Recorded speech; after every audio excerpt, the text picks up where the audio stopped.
Hello, this is Wmpyr here to show you guys a new technique. But before we get into that, let me do some explaining. So first off is the Sumbrada. I want to explain to you guys that the way that I view Sumbrada now is like if I were to teach someone basic boxing. They go, well, what are the basics to boxing? Well, I'll tell them, hey, you got to first learn the punches. And the punches are jab, cross, hook, uppercut, uppercut, overhand right. Okay, so that sequence right there is to help with a numbering sequence, right? But you're going to have your jab, your cross, your hook, uppercut, uppercut, and then overhand right. Okay. And it goes in that order, right?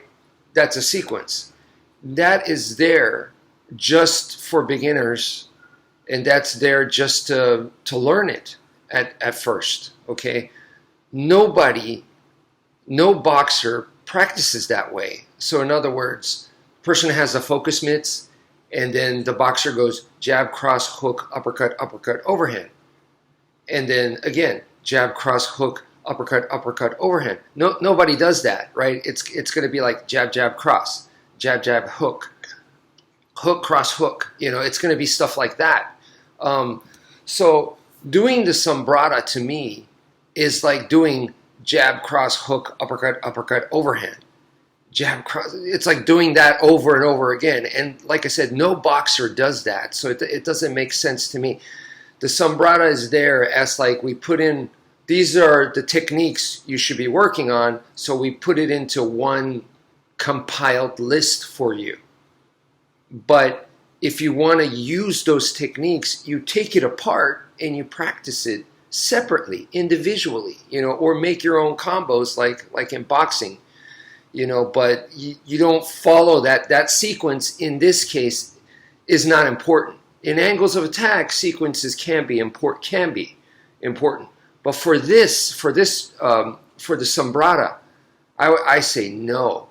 And I've been very vocal about progressing your partner drills to make it more combat ready. Okay, so the one that I want to focus on today is rather than practicing the Sumbrada and everybody memorize the sequence and they do it over and over and over again with a partner, I say rather than doing that, if you want something more realistic, more combat ready, I'd rather you just practice this, okay? So the person thrusts, right? So you do a thrusting attack, and then we know the defense taken from the Sumbrada drill is what I call stir the pot, okay? So you're going to defend and then thrust, defend and thrust, and you go back and forth. So from the defense right here, you could they also teach with the checking hand, but boom, I continue this motion into it. My arm snakes into a thrust. So I go boom, pure, boom to here. Okay, so boom, boom. And so I thrust, now they're going to do stir the pot, and they return the thrust, and then I do stir the pot, and the drill goes back and forth, back and forth. We're just practicing thrust and stir the pot. That's all we're doing. To me, just working on that, just doing that is way more realistic, way more practical than just doing the entire Sumbrada drill, okay? And then this way, you can really, once you get comfortable, once you and your partner get comfortable, start putting in more force, start putting in, you know, some footwork, some moving around, and getting closer to combat force. Of course, keep safe. Safety is the most important thing. So make it safe, but do it like that, and you're going to see that it becomes a lot more realistic and usable. Now, that being said, there's another technique. This is a new technique that I want you guys to add to that. So to the thrust, like I said, take it from Sumbrada conventionally, traditionally. This technique, this what I call, once again, stir the pot, right? So this technique comes in, this is utilized. The other one, there's another technique that you could use instead of that. So you have two options, and that is this one right here. Boom, boom, boom. This technique right here, this circular strike right here. Okay, I'm using a training knife just because with a stick it's larger and harder to fit into the screen here. So I thought this would be better. So this motion right here, normally you learn this with the sticks. Learn it with single stick first, and notice it's on this side, on my left side. Okay, it's not over here, it's over here. Boom, boom. You can change the angle, and in this case, against the thrust, you're gonna have to. Boom. You're gonna have to change the angle and strike it down from the top. You're striking it down. Okay, boom. So you strike it down, and then you return the thrust, and now they have an option to do either one. Stir the pot or this one. Okay.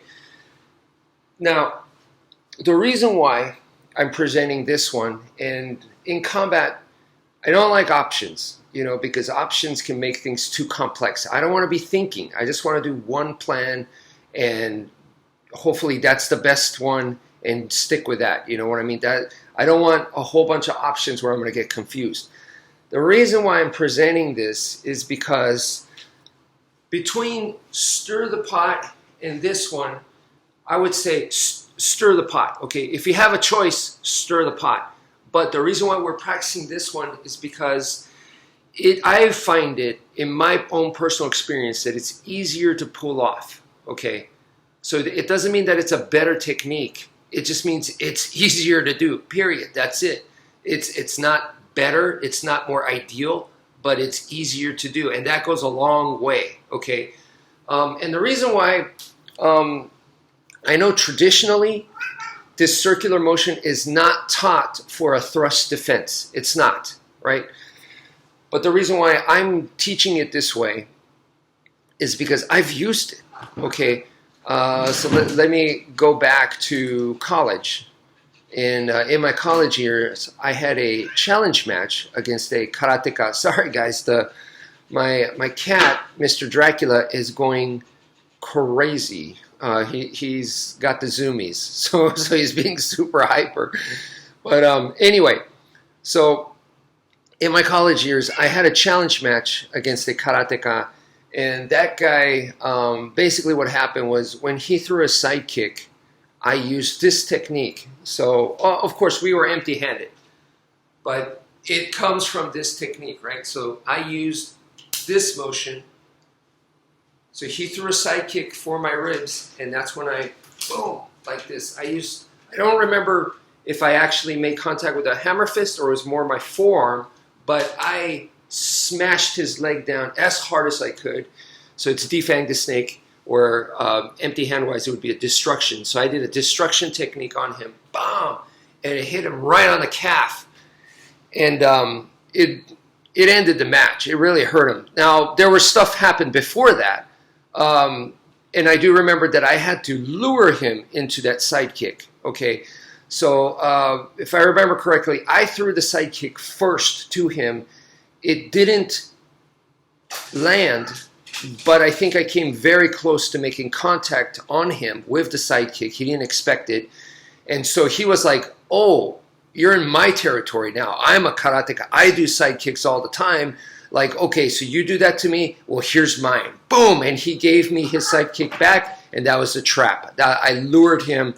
And that's a typical combat mindset. In a fight, someone throws a punch at you or they hit you, you go, oh, you punch me? I'm going to punch you back, and I'm going to hit you twice as hard, right? That is a fighting mentality. It's natural human psychology. So I threw a side kick. I'm supposed to be an Escrima guy. And he was like, okay, that's how it is. So he threw the side kick back. And when he did that, that was my trap, and I hit him in the calf. And, at the time I was like, really? That hurts that bad? Now, after seeing the more recent UFCs where calf kicks have become a lot more popular, after all these years later, I'm like, oh, okay, yeah, the calf kick, hitting someone in the calf can be devastating. Wow. you know. But that's what happened. And so, you know, look, people can say, and this is important for you guys, it's kind of another lecture or whatever, preaching, but this technique, people can say, oh yeah, you could use that to block against the thrust attack. You know, people can say that, but when you do it in partner training and you've put in repetitions and you've done it with a partner and you've both, you know, going back and forth till you're both sweating, you're tired, and you're putting in the force, okay, you've got that kind of experience under your belt, okay, and then you've actually done it in like sparring, or in my case, even better, you've done it in an actual fight, because before that, it's not like I practiced that move. It just came to me. I was like, oh, I could set him up right now. I bet he wants to. I bet he would love to sidekick and break my ribs. Okay, so let's give that to him. But it's going to be a trap. And then that move just came out. You know, I'm like, hey, I do Heaven 6 stuff all the time. So let me target his leg that way. Let me smash it down. That's defang the snake. That's slash destructions. It just naturally came to me. It's like I said, it's not like I practiced that move before. But then later, many years later, I started seeing Filipino martial arts instructors teaching that technique offensively, not for defense, but, you know. So anyway, when you have that kind of experience where you've put in the time, you've actually done it, you know, this kind of thing, I don't mean to be a jerk about it, but just some random person that I don't even know this person has left a comment saying, yeah, you could use that defensively. I already knew that kind of thing. It means nothing to me, right? Because I know I could do it defensively. I'm not saying I could always land it, but I know I could do it because I put in the time, right? So that's what I'm trying to tell you guys. That's what's important. Now, sure, if someone like Professor Daniel Santos said, yes, that could be used defensively, yes, it's going to weigh a little bit more, for sure. But even then, you putting in the time, you putting in the work, that weighs the most heavy. So I'm just saying that I know this is an online, internet, YouTube culture, but still, nothing beats hard work. So that's it for now. Thank you for viewing, and take care, folks.